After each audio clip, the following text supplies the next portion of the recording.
Ia e moa'i ave le vi'iga ma le wha'amanu ma le wha'atai le tua i lenei tulafiafi. Lea ua sopolo o tou soifua ia e maisi o so mātou wola. Ia e wha'atalofa atu ai lenei porokalama i lungo le nei penga ta whailangi e o lo ma futa mai ma wheloa i mai. Ia ma e ma sani lungo le nei whaatala noanga. Ia le tua lo tau soifua au auna le tua o tau whaitua o e o lo ma ua mai tātou whaatala noanga. O le nei proklama ia hoi le tua i le tua fine ia fine o leo lo whaima tai o le tātou whaatala launga. Ia vi ia ai le tua i mea uma tātou te whaia. Ia ha malo soifua manuia, soifua lau le lei. I au mea mamae, maisi o wō mai masani. Ia i lungo le lei whaatala noanga ia stona i taitasi. Ha malo soifua maua, soifua manuia. I le alofa ma le anga lei o tātou li o Iesu Keriso. Ia o le nei por kalama. Ia ele o se anganga lotu. Ia po o sesi lava mea. Ai o le suafa lava o Iesu e whaatala noa ma tala noa ai e ala i lana upu o lana whaolatanga e maise foi. O lona malo ma lana ami utonu. Ma lona whaoni. Ia ma lona alofa tuno. Mea ie mātou te fia. Ma futa ai tala noa ai ma whaasoa ai. I lungo le nei penga ta whailani. E ala i tātou por kalama. Ia vi i aile atua o le a fo se mea le lei, o le a fo se tufa, o le a fo se upu e ngalue mai aile a nganga o le atua a te tātou. Ia o se mea si nama mo o mia mo i tātou o le a lofa tu noa i mawhai o na tātou tufi tau whao. Le a lofa tu noa le tu ala i le fio mai o Iesu e liu tino tangata. Ia matape na ina masau nia le whaola tanga tele. Mo oe, mo au mai tātou male lalolangi. Ina ia tātou saufanga ma ia tātou loalo na manuia. Le manuia le whaavavau. Le alofa ia o le tuae. E le umba. E le muta e le mawai. O le alofa e tau muli muli. O le alofa e whai pea. O le alofa e le umba le alofa o le tu. O le alofa la lea. Le alofa e whaavavau na mafua ai. Na fio mai Iesu e tata le taulanga mo le lalolangi ang sala. Ia, e vi ai e teo mea e mātou te fia tufa ai, ma tātou tala noa ai, ma tātou whaasoa ai. O Iesu le ke wiso manmaro. O Iesu o ia, o le alii ma le whaolo. O ia o le puruvanga, o ia o le whautua, mo oe mo a o lo i le tūtau matau o le tua. O lo whautua ia mo i tātou. Ia o le tātou awala po i lea. Tātou te sawa tuai. O ia o le upumoni, o ia o le ola. Le ola i le tino nei, o le ola i whaavavau.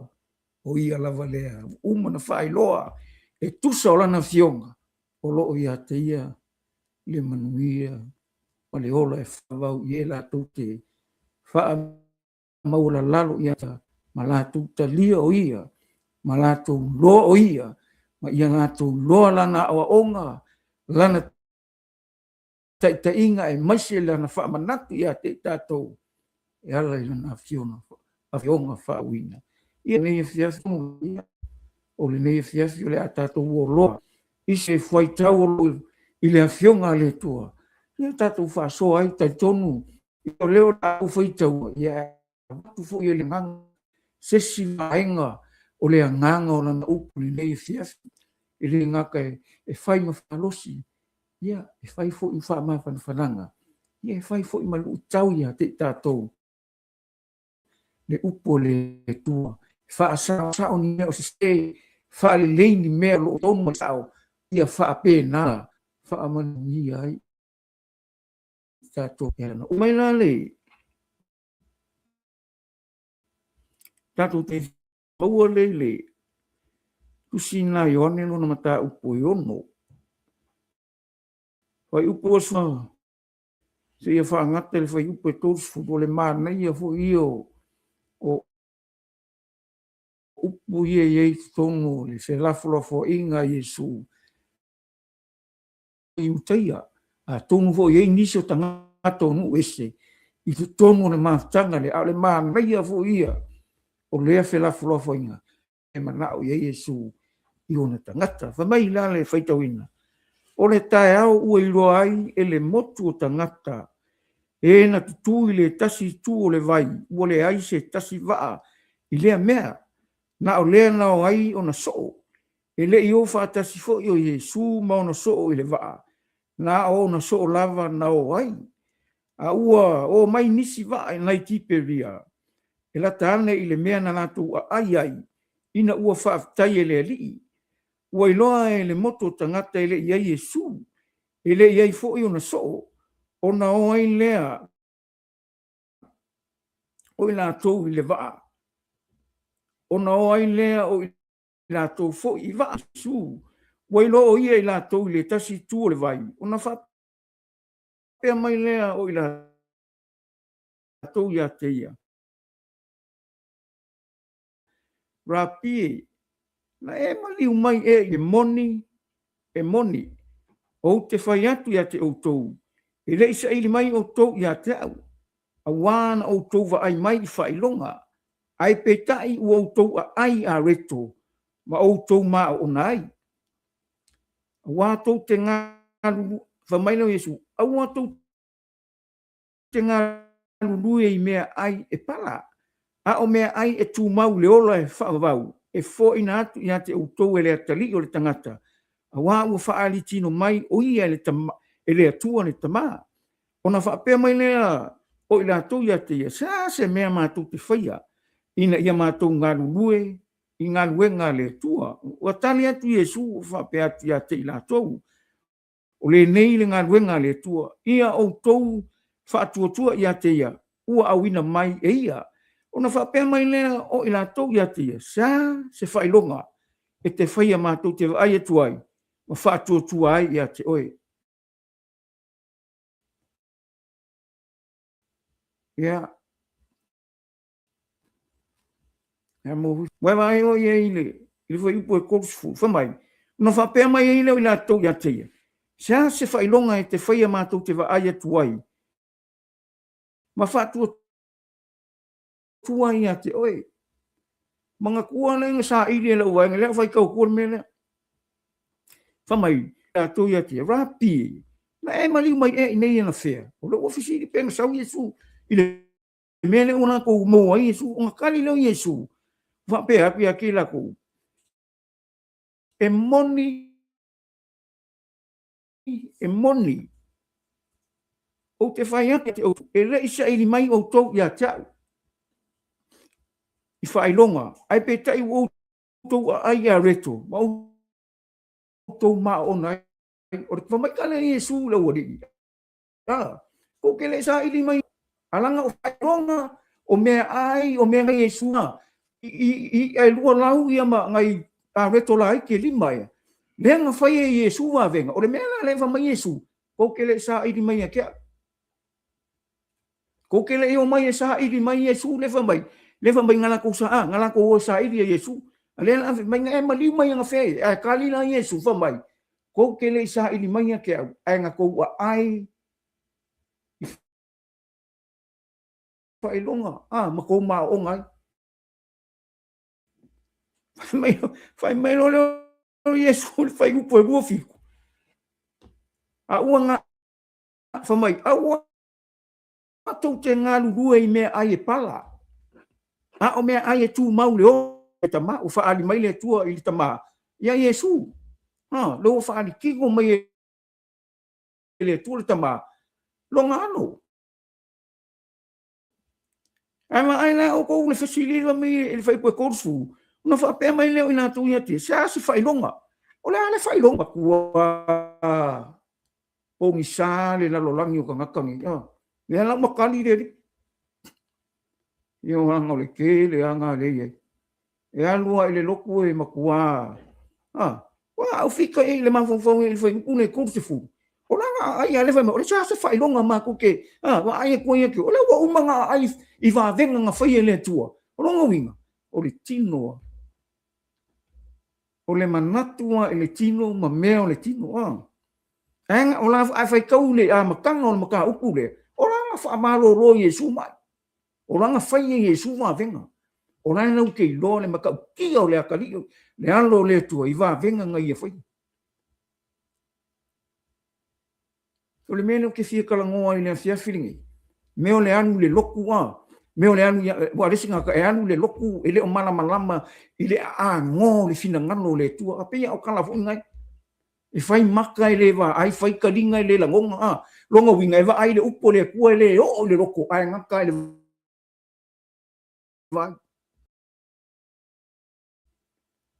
O se lea wa pe ngā ala fa mai Yesu. Au aku ke ngā lulue la i mea ai pala. E ngā lulue i mea ai a.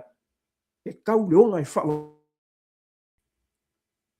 O le ale mea ai le kalangoa mai Yesu.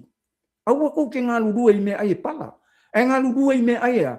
E kau le ola, e kau le ola e wha vau i ku mau ele mawhai. Ya. Mea i mua le miuko. Nanga wa mai Yesu ke le isau moa i moa. Muka ngaka miuko. E nga sau ngaka ngaka sala inga ia. Ia ka ua miuko. Olongo winga. Ole a miuko. A le atua le manga o Yesu. E a waku langa miuko inga ia. Ia whaakua ka ngaka ia Yesu. O ngā waku leo le miuko. Le miuko le kua. Whawhenga ko whamaitara Yesu. Amu ia ea. Amu ia e la ko ke fia. Fia a ai ma fia. Ia. E ala maka iu lima ngai. Whamatala ina Yesu la ngala unga i lungo le maunga. Whamai o le wha amu ia Yesu o ea. E la ko ke fia a ai langa. Langa ami o kong. Fia fein. Langa ami o kong o winga. Orai ame ia le wha amu ia sia langa lau ke maupo lea. Ele ngaka le me ai le kongo la konga longo e ku mau e ma onga e kusa lei e tupu pe e ola pe le me ai le acha leve me Yesu o ke ngā ngui me ai pala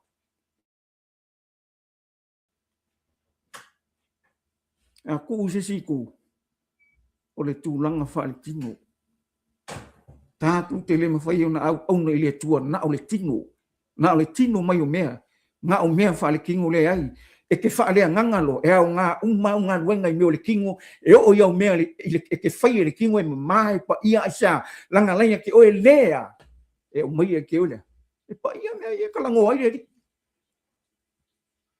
Rama ngai o le mea no whai kaua, pa mai au ko ke ngā nurue, o le uinga o le upu ngā nurue, au kau ke a, whai a ngā o mea o le tino nei, o le singa kamaka, e o le loku ngā o mea o le olanga ngai, ngā o mea e fia i le tino. Ale kufa le nganga. E finga. Ya la fa mai Yesu. Go ngadu due la i me ayule ele pala. Na le mai. A o me ai tu mau le ola. E fa wa e fo ina e to le tali o tangata. Wa mo fa ali tino mai o ia ele tu o tama. Na due. Ya la nganga due lo kingo mole kua. Langa lawa i oe lo nganga. E le mwhainga ngā lue ngā alo tino mole tua le ai, e mua e ioe lo kufa le nganga, e mua e kalia i Yesu e whai maali ma whaola, e mua e wha mawalaru i le ri, ma e kalia i e whai maali ma whaola, onga e, au onga lole i le tua e hala i le kingo, o mea umana i le kingo e ke ngā lue, ia, e manguia, asia, langa o lawa ia oe me pala, lawa ia oe me le uma, lawa ia oe me o le whaavavau, ua sau Yesu e mai mo kako, Mai ana kala paulo le. Kala kia ngai ongo fai kau ku. Eu poi fiku. Fa mai paulo, awan I fa sei no tou. Ele ulangia le tua. Awan le me luina le tangata. O le me ma le sele ina mai ai e ia. O se lu lo na tino, sele mai ai e ia. Ila le tino le mea e pala. A o se lu la le nganga, sele mai ai e ia la le nganga. O le ola e fa vau, awan I tātou fa pala. I le ami o lei, awa ona po te tau ai, tātou te sele mai ai. Pe a fai tātou te le fa vai. O le nei, ia tātou wanga le lei, ia fa tau, I me tu tupu I le aso ma le aso. I tangata umalava, ai fa asili, I le aingo le fa kua. Ia ngā. Ngā mena o le winga o le upuluru, ngā lue. Mea le ke ngā lue inga. Ngā lue whai mai. Awhai ai ke lurunga me o le kingo, i o le me pala. E ainga le leia la le mele, ma le mele e mai e pau le maka upu e valu tusi a Roma. Whai upu e ongo fiku valu ngai tau e fo. O le loko ila le kingo le hoki. A o le loko ila le nganga, o le ola ma le manguia lea. Roinga no wha makalanga o le mea ke ngā lue ai. A whai ke ngā lue wha le nganga, le lau whai mai, ke sele mai, le mea e le pala a. A o le lu, se lu rura le nganga, e sele mai e ia la le nganga, le ola e wha wau. Au le ola wau. Le kalango mai Yesu, ka ko ngā lue mea ai e le pala, wa mea ai. Ngā lue le wha maongi, ngā lofa, ngā lue le wha pale, ngā lue le ka kia lima, e whai kaul whai po lua, nai kuma mea ngau le fua, nai ele ongo sai o le alofa, ya inu. E anu ko kongu, ai le uma, ai le a koa se lua aso le maluso le mea, ai ngai kongu e kio. E ke koe mo o mia lesi me ai molo tino, aisa, e uma longa e ai, whai kau le aso i a maka whoinga, uma loa a wese.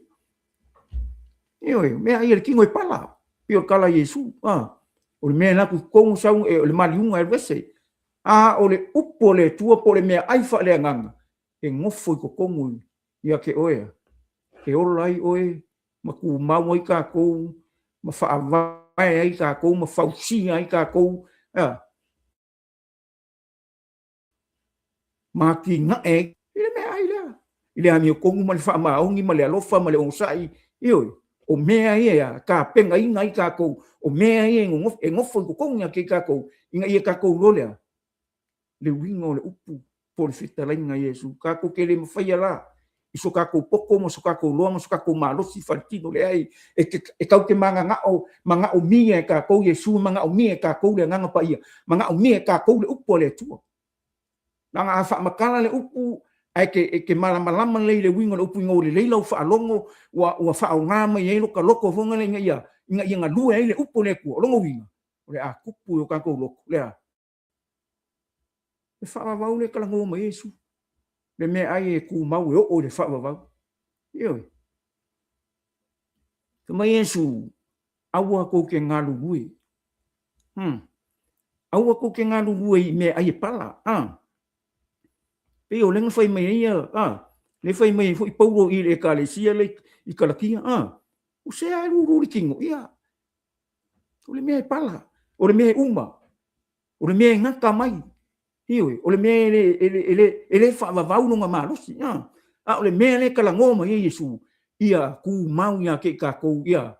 Mea ai kau le ola e wha wawau. Ia fiafi o la matou wha soa ma la matou wha tala noanga po le tufa i le afionga le tu. O le kako ori ia o Yesu. Ioi. Ele ai asis. Langa au whai kau fo i ia. O mea e kukupu i le lalolangi man soifuanga ni kako kei. O mea le lalolangi, o mea le tino. O mea ai le tino, o mea anga le lalolangi, o mea anga lewa ai o kako maka i le tino. O kako maka ia. Whai e ngaka, peo kala vole la Yesu re whai, peo whikanga vole ai sei, e whai maka ai lewa, ai whai kalinga ai le whaalongo. E ka waso whaale nganga e. E ngaka i leo le whaalongo. I le la longo se mea. I le whaale nganga. Langa e la ngonga le fionga le tua e lau whaalongo a e mai kau, a e malama ma i loa le fionga tua longo winga. O lai le lei lau ai whaale nganga e tusa o le fionga le tua. E ke mangingo. E ke malama. E ke mauti noa, o lai iai le malama anga whaale nganga i lo tangata aisea, o lai ke whai kau iai ma e malama iai, ma i lo lenga lue mai o le nganga o le tua i lea, i le whaale li winga o le upu lo roko, inga ia, li liuro ma fau sai le tino, ai whaale nganga o kako ma fau, inga ia kako loa kili lea. Lea fionga le kona ngalefa mai le ia Yesu, o le ua iai mea, e whaakupu ke le inga, a o le ua le iai ni mea, e ave e se le mea ngai e keia. Pion ka ko mawhau le ka lengi e kasi, ka lengi e lua, ma ka lengi e lima. Ma ta upo e lua suma lima tusi a matai o whai upo sifuru wha, se ia o koru sifuru ngai e lea. Ia, ka ngaka nga ave i ka lengi. O le maa ngai ala o ka ngaka nga i ka lengi e lua. Nga koe ave i le si ka lengi e lua sia, langa lai whao ngā ka lengi. A whai o lai wa ai e lei maka lei le wingo ka lengi. Nga ia koe maua lea, le whasiringa. Ia le maa ngai e ia whamaia. Au auna le i.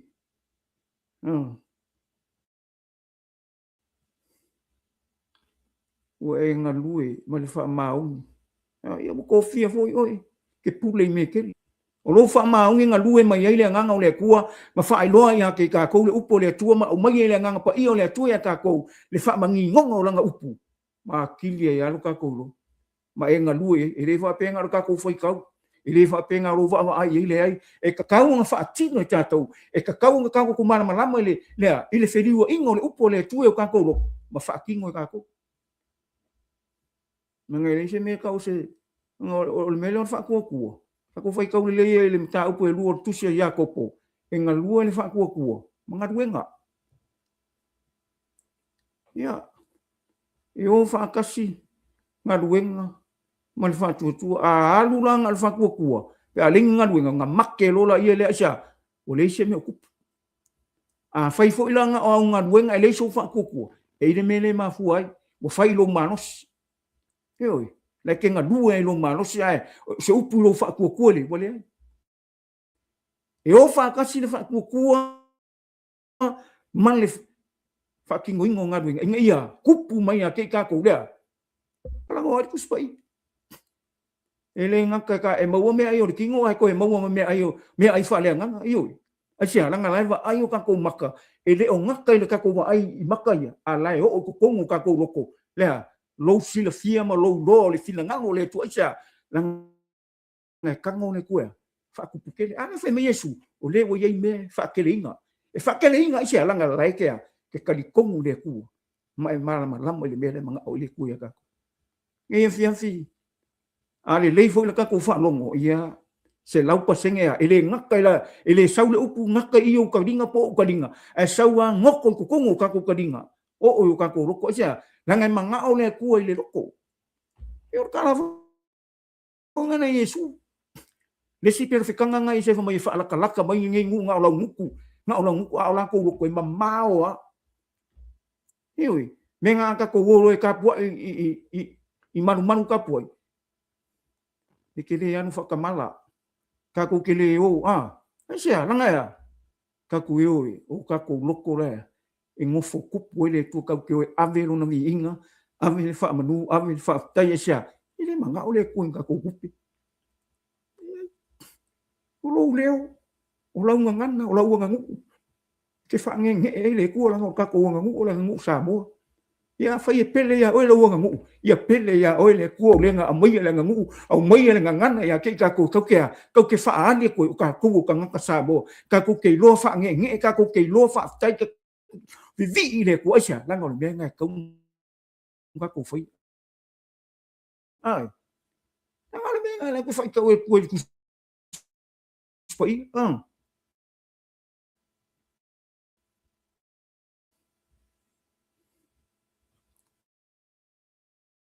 ka ko vi ya le ku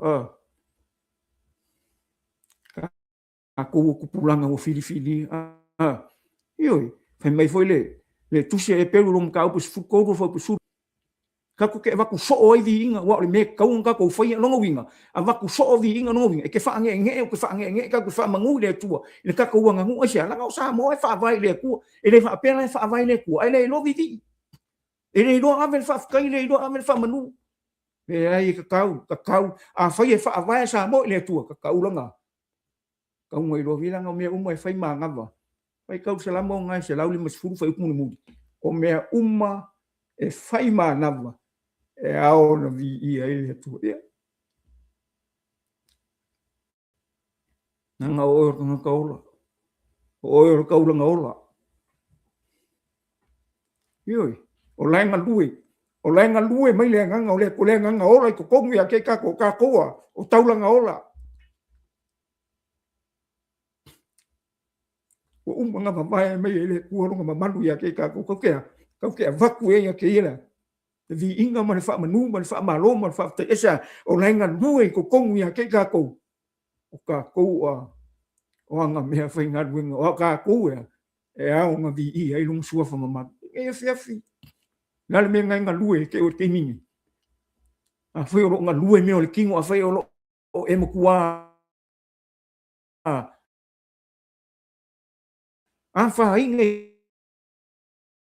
e me o le kingo ma soi fonga ngi o lang ma fa fo ngi o mo lo ma ia nga lue aku le suafo e su ia nga lue aku langa upu inga ia fo ia ngi fa fikauli ia fo ia ngi me le o kusa malona fina ngalo o lo ka ko wola i lalo langi langa e se me le tilapia ele fo se me ele mala mai le ku nem fainga ko la fi lem fainga ko ka fa pa pe fo ele lo mai e sila fia ele ai se me pe fai so moenga se oli fe faingo apa au ku inga fie ke lele ai e ai le tu e ai le tu so se me o le tu o le nga faia le langi ma le langi o ia o le mafuanga o ia o le fuafuanga o ia o le nga faia i ka ko o le menga le ku faia ko le ngi fia fai mai su aua ko ke ngalu due me pa ka ko ngalu due me o le ola me o le malo le ku me o le ola fa va me o le langi longa malo ka ko ngalu due e sia e nga ka ku nga mau me o le ola ngan le lo aku ngi ke fa long so o ni me ale la ko e ku a kong e ye se si tanga o le fa long mai e au nga ke mi ka ke fa nga ngau mai e a o ka mi ka ke feo ke ia o mal pidi o ka kingo o uma kai mi kingo ai a fai la wa le nga fa ngau lu ka ma mo lu kinga e o ro fai yo a fai la ke ko e fa ngau le tino e te fa ngau le vai ma le nga a fai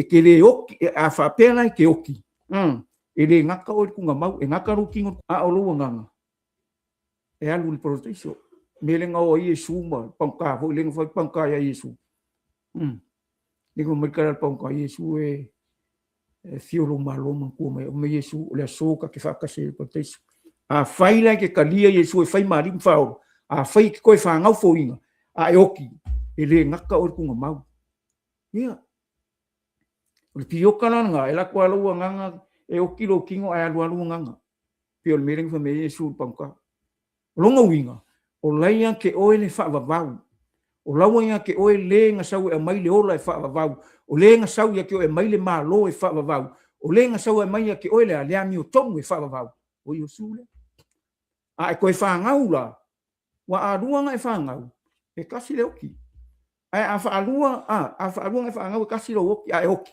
nga le kingo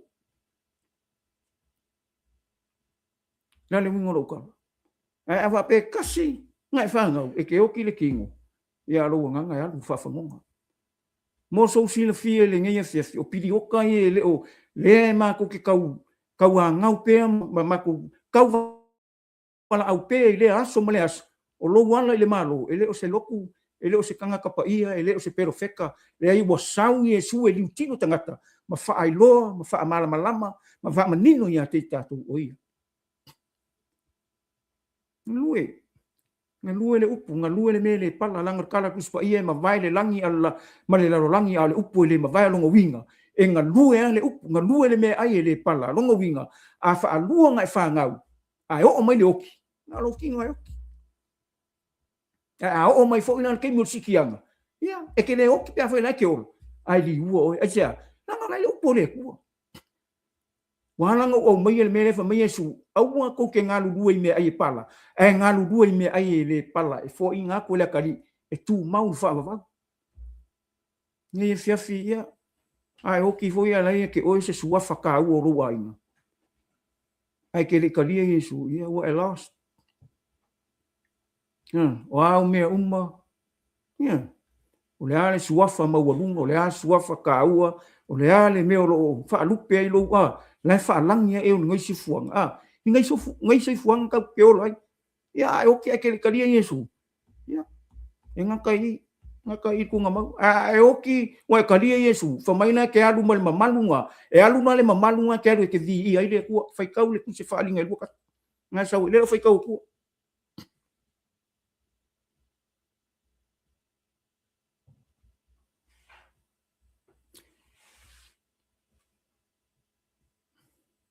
whamai, o nu foi o e u whaorina nā tu te sawa vale lona mara malama. O tupu foi o le larolangi nā tu te au mai ai o nā tunga maru ma vi inga. O ona pui pui foi o le ele puntia lava i le ao. O wai le se poi le mea. Nā tu te au mai foi ai o le mamanu ma le vi inga o nu. Ia wai. A whai kau hon maka upo sfuru iwa ngā hoi au mai ai. Ma ngai e kusia whaalinga. Lai whai lo mea ki kakau. Le foi whai mai foi upo e lima lena foi kau kua. Mai ai. O mai fo le leo mai no fo ali u fa pe mai ia vivi aku i loka ku o ko uma anga o unga uma o ko o e mata ta ia te o tangata nu a to mari ia vivi ni ke le alu mangi o a la ku a sau a fa pe na le ke e ke ngofo mo ma manu fa le tu nu fa ma lo ia a ele ka lie su sorry a ka lie yesu e ke alu malo ma malunga fa le tu ke alu ave no vi inga le ku ke alu ave lau fa malu le tua ke alu ave ye langa e kalia Yesu wa e do ola ke fa mo la lo le alanga ko kalia ka ko ye Yesu fa mo lunga mai ngo mo lunga le kupu a fai ka ke kalia Yesu ka ko ka ku mama e ka ko kalia lenga sa ole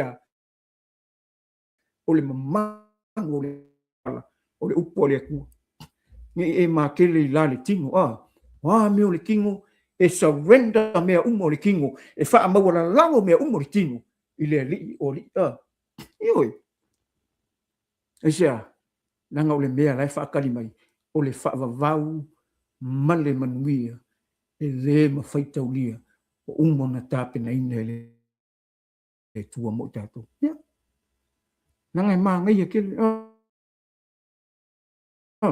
lai fa mai Yesu o lo na ngor kala nga Yesu fa ye kai o lo nga due lo ka mai o mai la esa nge ko nga ngai la langi ni o le nga ki Apollo mo le nga le tu le nga pa ia ma nga ka nga o nga na ye lu o le tu mo le nga ki Apollo le nga due mai mo ka ko e nga due mai na pe fo le me fa me Yesu ye o fa me sa kang ye Yesu a fa yo o la lo le ko ala pe fa li wa le ko ngi ngi ma vai i le whainkai le kua. I le se mea le mwhai le kua. Ai le whaavale a le ki Apollo. Le mana o le tu. Aisea, o le mana o le tu o la iei le poto, o la iei le whaautauta, o la iei le malamalama moni, o la iei le a. Ke mea kongu. I le whaavale a e sesi. Wa fiu le li o le lorangi ka mwhainga ke whaasea le hano le kua le mwhai.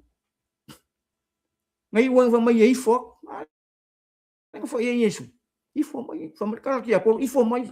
Se o kua ke. Marikana le li. Ma kusia e ke ifo le kua. Aua ke kofo le kua i oe. Wa tusia e te ifo le tua. Ngi e fiafi le ale me le ngadue me. O le me le ki kaunwhai ki karkalangoa.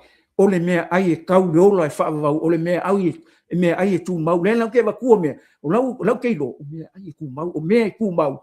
Le anga ma fua ai unga kalangoa mai e sui langa upu. Inga ia ka kulangonga lea. Mea ai e tū mau. Ma mea e tū mau e o le whaavau. O a mea umo suifuanga. O a mea uma kako ke loe kaunga whai a maua wola. O a mea uma kako ke au ngai launga ruenga ma lau wanga whai au e maua le ola ma le malo se sea. Langa o le kala le li. O le kala Yesu le au na le ie. Ma le wha maungi. Unu fole mai. Unu fole mai. Le lana o wakua le. Mole au ngaleanga.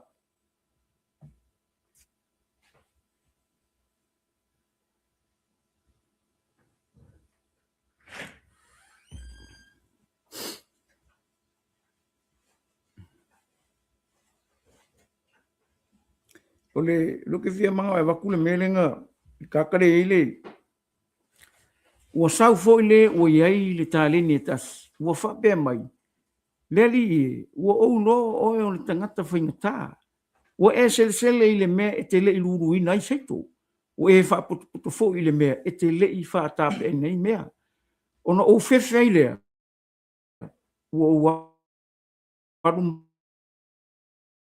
o una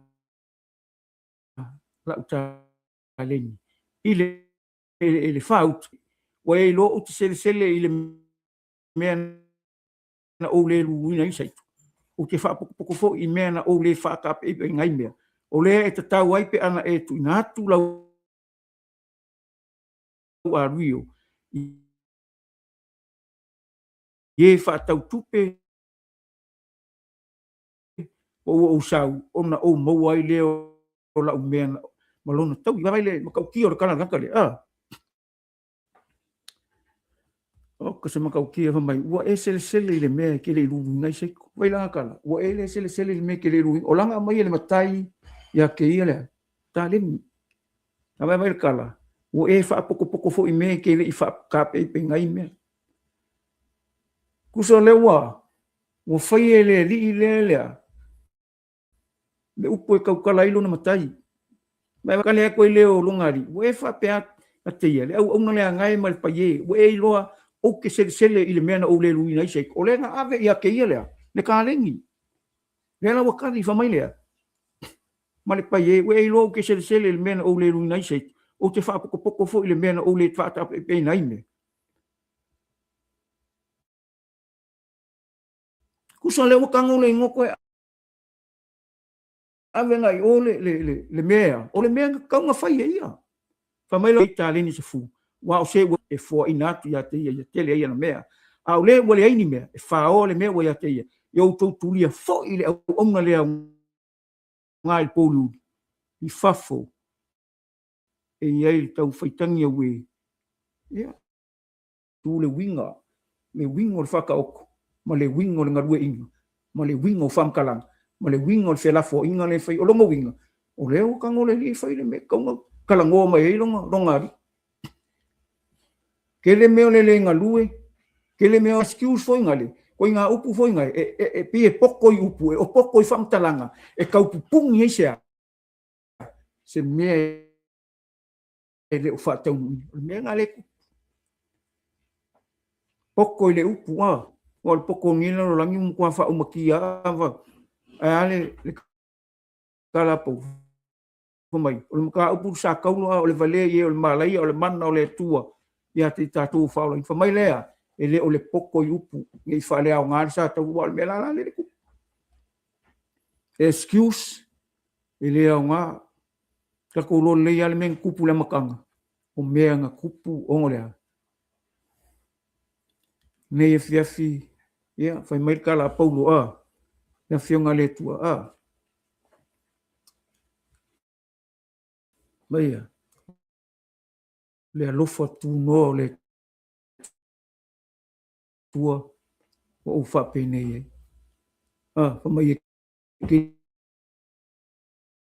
ma vai pus funga sa wo nga luenga usilia fa mai le ia o lankara e le o o le alofa tu no le alofa tu no le tua tatou te au nai tatou te tuli matai ai le mea na mala uina i tatou le tu fa mai paulo e le o au le alofa tu no le tu o me ka ku ke faia o me le o me si o me ka kia o le no le tu nga mafu ai kalanga le alofa ku ngo le ku o fa peni ai se na ngai e le o le tu la fondo le alofa tu no le tu ala ia Yesu fa mai le roma valu lu fu valu e ngalu lue fa kasi me umo ea alo lo fa ile ku ngalu lue fa kasi ioi ngalue mai le nganga o le tu i langa upu ngalue mai le nganga o le tu i lo nganga ngalue i lo nganga mo ka ko nganga ngalue mai le au fa kasi ka ko ngalu lue fa kasi ka ko fai me fa kasi tato muti me fa kasi tato fo fa kasi ma tato wa mata i tu fa tas inga ia ku fa mai le fa so mai le fo i mai le anga le mai le fa pe mai le ke me le ka ku oi fa kas manganu rui fa kasia o nga ma lo si le o le tatu o nanga e tusa mal fina ngalo le tu asia makat ko rua ko ru ye mai Yesu ko fa kasi o le kwa ma ngai asia o le tanga le ni fi ya ka ku o le fionga na le tua mo ka ko na le me ngai nga du ya ke o ngi ke o a me ngai nga du le wai le nganga wai ngai nga du ya ke o ke ni whaakanga le nganga o le tua, whaakanga Yesu lo wola, ma lo loko whaakanga le upo le kua, se i kango a koea, se i whaamalie, se i whaamalie i lo ngā lala, se i whaamalie i lo mangao, se i whaamalie i me le o i lo loko, se i kango le kua, kango ea, whaamata ngō whi, tongi ate o se ia, se i kango mai le lia, hake whaalau le leikako. O le loko le me kusini ka au le tu me ale le isa ye ongo su ongo ngai sa wai le fe pe duo le fe ka ku ma ngai vu fe ka uma me ya fe ye me umma e ulima sa ye lava ye me umma u fe tele me ye yo a le nei le tangata u te va ai we wo fa mo lalo ma le loto tinga o leo nga tete fo ila u in kayo nga e loa le fionga le tua paua leo nga ka va ai le ku le ale ki nga o le me ila u fa longo le upua e ka di e va ai le ku lo ko sia nga ki lo fa mo lalo pe a la ku sa le upo le ku lo loko e la ngonga le upo le ku ai fa mo lalo pe ki nga ai te la ngonga le ku sia nga le ke lo fa mo e ke nga ke fo sia nga a o nga lu le ku fa va venga a o nga lu le ku ma manga ke ka ku ke la ngonga me le o e ka ku lo ai sia nga ai le ku ka ku lo le ai man si sila le tua e ai ka ku lo ai sia o lo loko mo ka ku loko e mana o e le tu ma ka ku au ngefia ya ma ngai fe au ngefia na lu ngolo kale ma ngai fe au ngefia e ma ngai o ngol fe la fo inga piung fai mai kala Yesu le vai ngai o le ma ngai o kala fa mai kala Yesu fa mai kala fa mai e moni o te fai atu ya te o tou e le sa ili mai o tou ya tau a wana o tou va ai mai i fai longa ai pe tai ua o tou a ai i a to ma o tou ma o nai a ua tou te ngalu lua i mea ai pala a o mea ai e tu mau le ola e wha vavau e foi natu ya te o tou e le atali o le tangata wa o wha ai tino mai o ia e le tu o le tama a ia Moni kingo Yesu sau Yesu ya sau e fola le malo runga mama lunga malo e fa babau sau e fa ilo merkala Yesu e tala ina fo ni tala le le malo le tu le atu lau uma ona o mai le mata ke kong ango so le lalo langi ni kala ingo le malo le kua merkala le Yesu ke ya nga ko kene ka kala o avele fo me o le malo le kua ai de se kala le Yesu o ave kua e o muli mau le malo ai le se kala le Yesu o le fai mai Yesu e fa e tala ina tu fo i nei tala le o le malo le tu le atu lau ona o mai e le ngale malo fa fenga avele malo ai le ka kaunga ava ku mar ka ngaka e ma fainga e sao ko i le malo o ia e onga le malo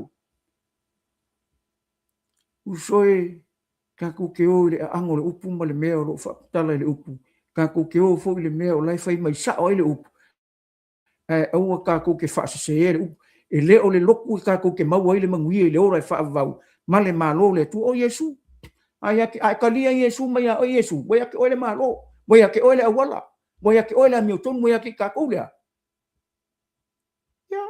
le lo fa tu no le tu la jime muso ka lia ke ave e pune o le me ke ave le ave Yesu pule ai ko au kala fai mai le matu por kalama a o kala le va o nga o Yesu ngake au mai le manuia ile la lolangi ala ilona sawe liu tino tangata ta pena le taulanga mo oe mo au mai tato ne fiafi o ke nga lue nga o mea ai o le kingo ai anu fo le loku como faia ia se me laku lo e ke va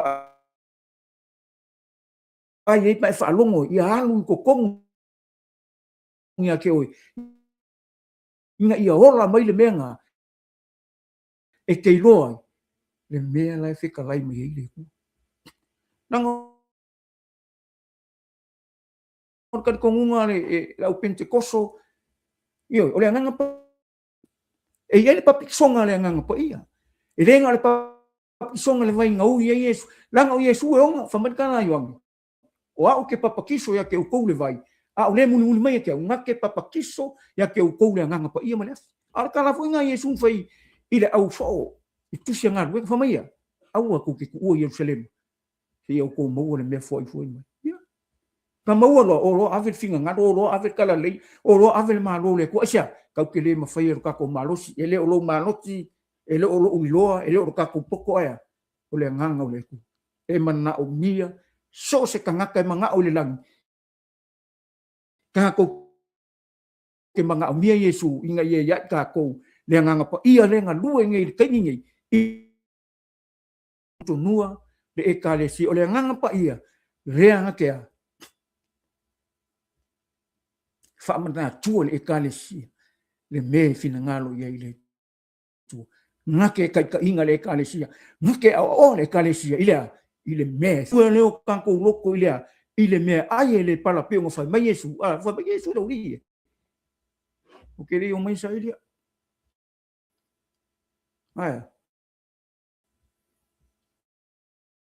nang na fa iwa venga i ai ia ia fiafi ia la mona fa tasi o tatu tangata le lofa tu no le tu ele sama ko kala ele sama tu upu fo au fai ma ko malava o le afionga le tu ma tu te longo puili aisa e lofa le tu i tangata o le anga sala ie le ti le tu ai lofa le tu tangata langa o tangaka ma fai le tu e manga ona le tu ia ko fo i mai le tu la te mafuta inga ia fa vau le mafutanga le tu ma tangata na ia foi langa o le kanga kanga fai le ku vi ia le ku le fai le ku kanga ke fa ka ma lo soi fu ma lo gola i meo ni lo eja nga le men kana kus sa le nga i kanga ka nga ke mo le lo lang ai ma mo sa fo se mea e va ku kanga ka kong yo lo o kala Yesu sa se me ele nga nuenga leo ka ko nga wenga ngi ka ko mi fa pe le kele o ko langa kele o la fonga le kele o me ave lo le nga e ma nga ia menga a le kana kuspa ia usiuska o le o langa e manga o le ku e manga o le ku ia pa ia ka ko langa pa ia e manga o le ku e ola langa mi ko ia ke ka ko asia langa o le mi ko ka o mi ko i ka ko ia fa ma o i ka ko e kusa o langa u e lenga fa nga ka ngo kuri no ku pe ave fa ile a le olanga ke olai nothing pe kala Yesu me nga mai pe fikanga isaia fa la kala mai ngi nga ola nguku a oloko e mama e fa nga ka ngo fa uma me nga ia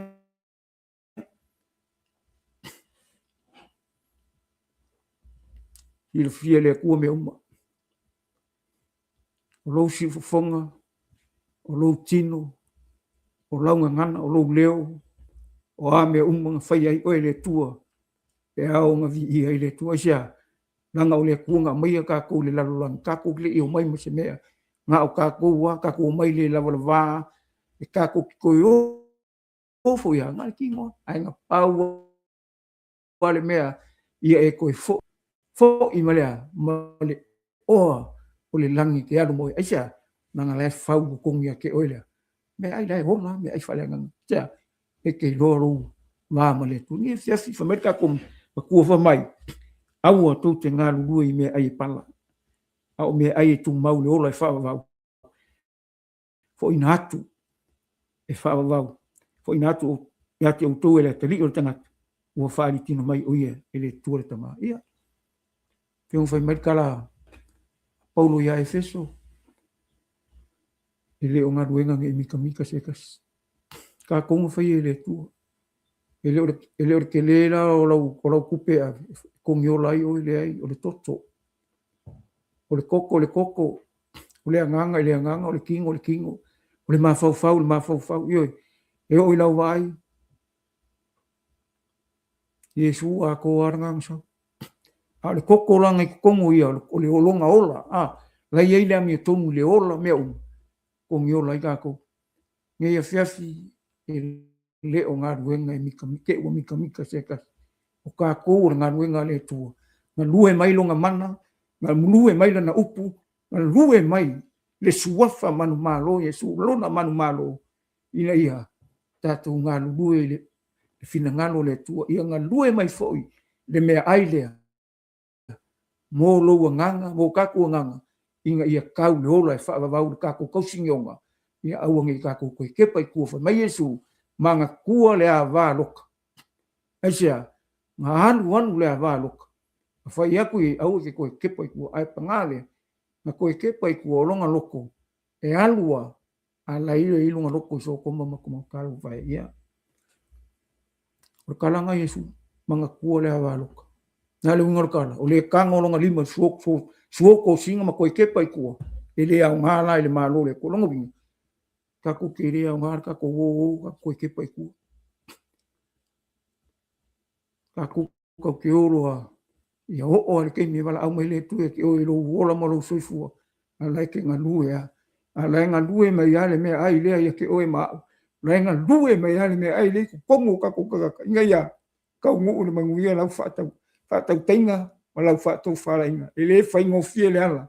E le whaingofia kako malanga e whaingkaa. O le koe whaingofia le larolangi. Ua si le kūlanga lea. E le ngako le malama me ku kupu ngai soifuang. Wa makang sisi. Esa ieiloa. Wa lele ki apo. Kau whainga ia. Ngā hoi le mea o umanga. Ka penga i sumo kakau. Whamanosi. Merikana kusa e pelu o. Awala la fwa il whamanosi. Olo iei le tau i tele. Pea umanga kou whaia le whinanga. Alo le atua. E se mea whalea o ngaro o kōkau ki ngā. O loo i ele kaui. A ko muli e le thia lava loo. Le o ka ko ngaka e ko muli. A o ka ko ngaka e whaaua ua. Ma whaatau nuu. Le fina ngano tatu le o Yesu. Whama Yesu o e whainu umso. Le ala leo lepo kalama. Fora atu mwha so le upo le tua. Ina ia. Ia isi nganga e langonga. Ia isi nganga e whalongo. Ia ifo isi nganga e fo i le tua o maua le ola. Ia nei fiafi. Ia o tatu wha malosi na nei fiafi. Anga le lei, anga lofa ngia le tua tae au i tapenanga. Sau ningo tapu inga. Ia wha manuia le upo le tua. Peo na tatu. Wha so nei fiafi. Wha manuia fo ie na latu. Ma futa mai. Ia ma tatu. Wha tasi luno nei pesi. Jesus is the answer for the world today. Above him there's no other. Jesus is the way. Jesus is the answer for the world today. Above him there's no other. Jesus is the way.